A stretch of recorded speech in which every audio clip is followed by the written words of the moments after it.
Hi students, this is Mr. Yao. Today we're going to talk about 5.2, where we will learn how to write proper proofs. So first, mathematicians use proofs to show why or how something works using logic. So proofs are very commonly used in geometry. To introduce the idea of a proof, we will prove some basic algebraic equations using a two-column proof. That's a method we're going to be mainly learning. But first, let's have a look at some properties that we can use for the algebraic equations. Here are some algebraic properties. Addition property, which is addition property is if A and B are the same, then if both of them are added with another number, they're still the same. Subtraction, same idea, it just now it's being subtraction. Multiplication is when A and B are the same, they multiply by the same number, they are still the same. Division, same idea, just now they're divided by a number. The last one, distributive property. We have worked with this at the beginning of the school year. A times B, A times C. Make sure you distribute the number outside the parentheses, inside with everything inside the parentheses. And now here are a few more properties used for both equality and congruence. First, reflexive property. So A equals A. Well, that's like self-explanatory, but at the same time, it's called reflective. It's basically saying if you switch the place of these the same thing, well, if you look at yourself in the mirror, you see yourself. So that's what it means. And next, symmetric property. So if A and B are the same, then B is the same as A. Transitive property. A is the same as B, B is the same as C, then A must be the same as C. So that's kind of like transitioning the equation, the equality, to the next thing. Last one, substitution property. If A equals B, then you can replace B with A or replace A with B or anything. So they can actually substitute each other's position. So these are the properties we can use to actually prove. And now let's have a look at the first proof. So this is an equation, it's just solving equation, and we have been doing that before, and we all know how to solve equation, but this time, instead of just solving them, we're going to think why we're doing each step. We almost never did this, so this is the first time we're ever exposed to real proof with reasons behind every single step that we're working. So first, every single proof we see are going to have some given information, and they're also going to have what we're going to prove for. So first, 3x plus 6 equals 7x minus 2, and that is actually in the given, so the reason is given. Next, 6 equals 4x minus 2. So now you're going to need to think what is happening after first step. What did you do to the first step to get the second step? So we can see we're subtracting 3x on both sides to actually get the 4x there. So that is going to be subtraction property of equation. Next, from step 2 to step 3, you can see we're adding 2 on both sides. So now that's going to be addition property of equation. Next, we can see we're dividing by 4 on both sides, so now it's going to be division property of equation. The last one, 2 equals x, that's like A equals B, and then we switch the place, so x equals 2, that is going to be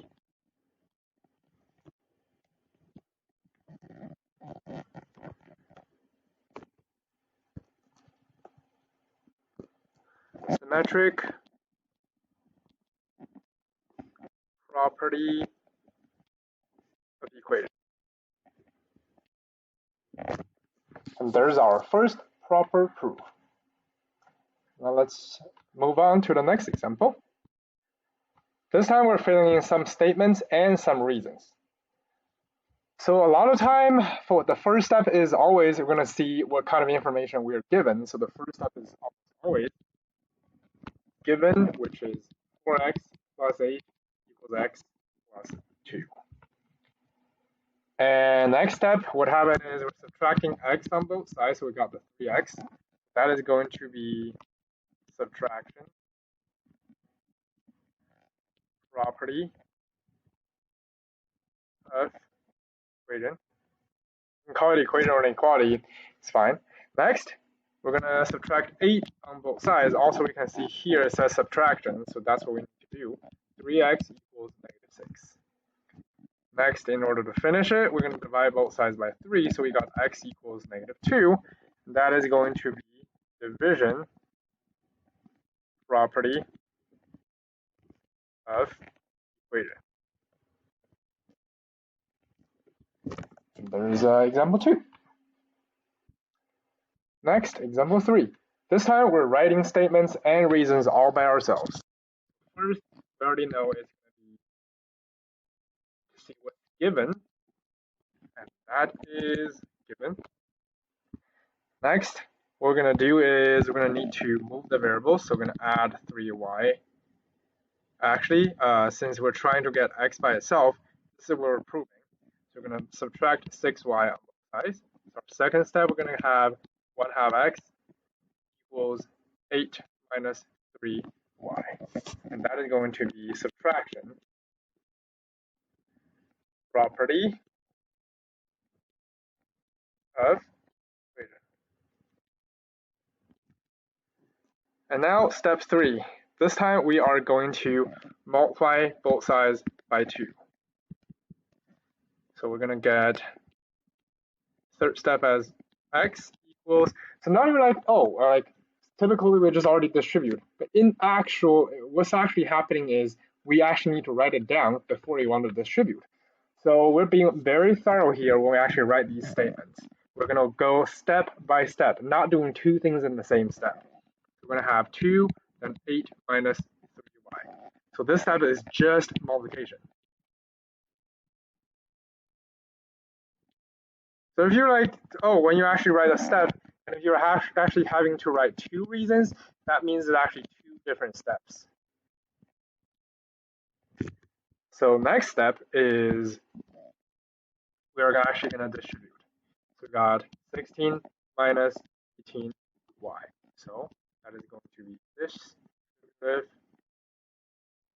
property.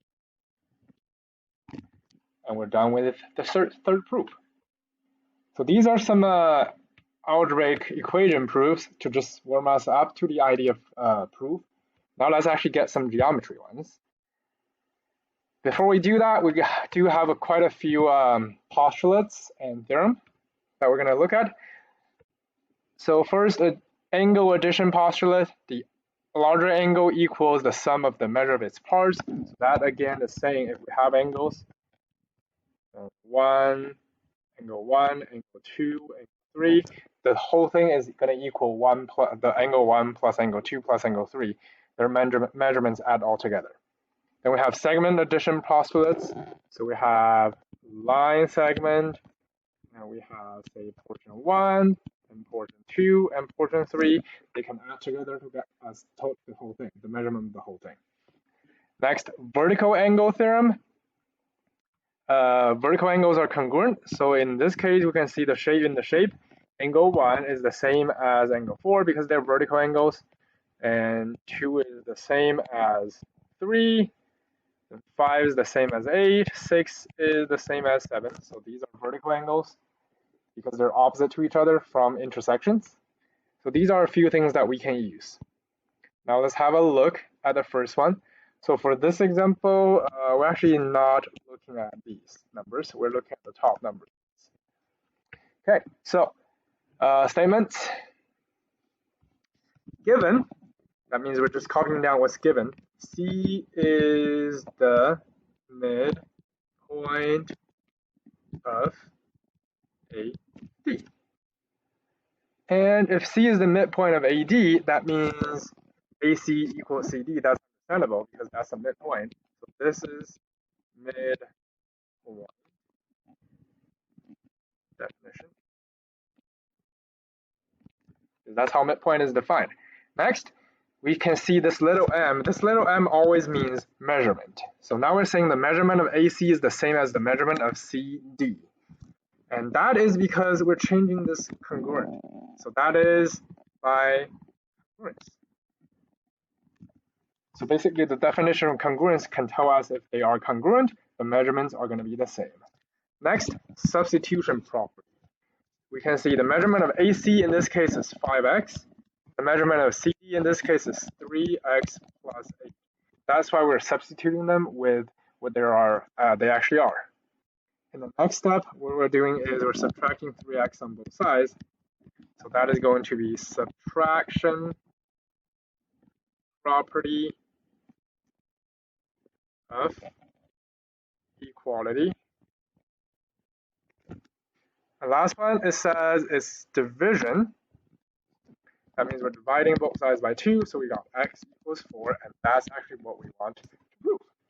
And there's our first proper proof, a geometry proof. Next, example 2.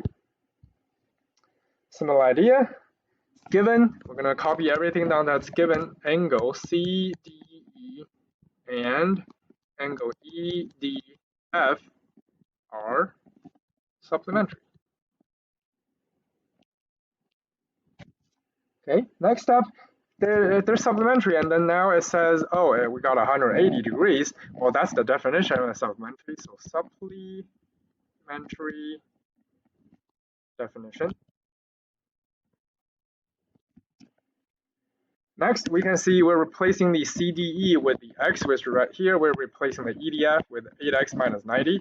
This is going to be substitution property of equality. Next, x and 8x are being together with to be 9x. That is going to be combined like terms. You could also argue that's transitive property, but combined like term is more precise. Next step, we're adding 90 to both sides. So we got the 9x equals 270. So now it's addition property of equality. Lastly, we're dividing both sides by 9, so we got x equals 30. So division property of equality. There's example 2. Next, example 3. This time we have parallel lines. We're going to talk more about parallel lines in 5.3, but I am still going to go over this example. So first, we're going to see what's given. Angle 1 and angle 2 are supplementary. Next, we can know, well, we're trying to prove angle 3 and angle 4 are supplementary. Next, we can know by the definition, must equal 180 degrees. So, supplementary definition.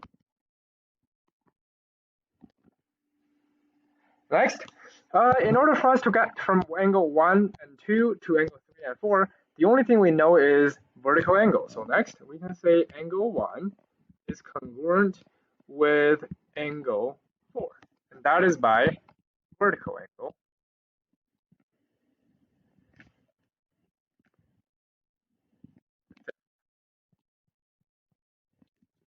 And we can also write the other thing in the same step, which is angle 2 is congruent to angle 3.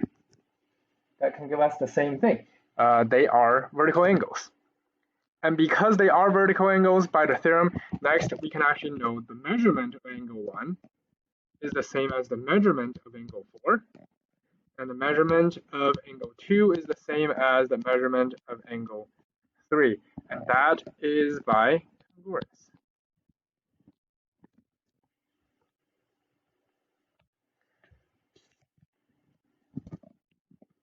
I forgot the measurement for angle 1 and 2 for 180 degrees. So next, from angle 1, we know angle 1 can be replaced with angle 4, and then we also know angle 2 can be replaced with angle 3. So that's what we're going to do next.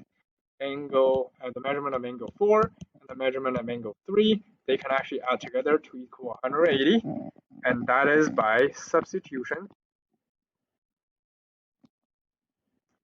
Property of equality.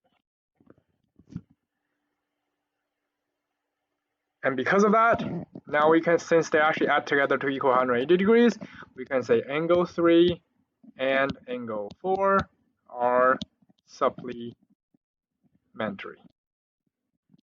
And that is by supplementary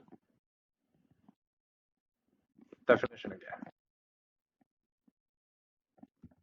Okay, and that is everything for example 3. And that's everything for 5.2. Thank you.